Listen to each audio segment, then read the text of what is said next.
ભારત સાથે ત્યારે જ વાત કરીશું જ્યારે ઉકેલ આવશે। ટેરિફ યુદ્ધની વચ્ચે રાષ્ટ્રપતિ ટ્રમ્પની ફરી ભારતને ધમકી, તો ભારતે બોઇંગ જેટ્સની ડીલ અટકાવી।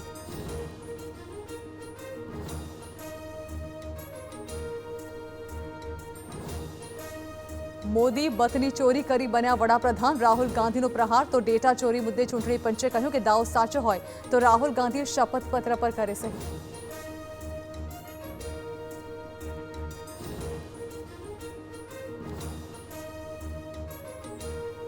જે ભારતમાં નથી જન્મ્યા તેમને મતદાનનો અધિકાર નહીં, એસઆઈઆર પર અમિત શાહનો જવાબ, તો મમતાએ કહ્યું કે એસઆઈઆર માટે બંગાળ હાલ તૈયાર નહીં।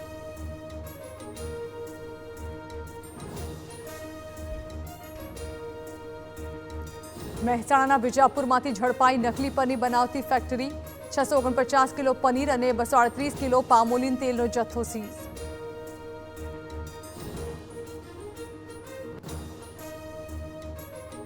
ગુજરાત એટીએસે બોગસ વિઝા રેકેટનો કર્યો પર્દાફાશ, ગાંધીનગર અને અમદાવાદમાંથી 4 ઝડપાયા, 41 લાખમાં બનાવ્યા હતા બોગસ વિઝા।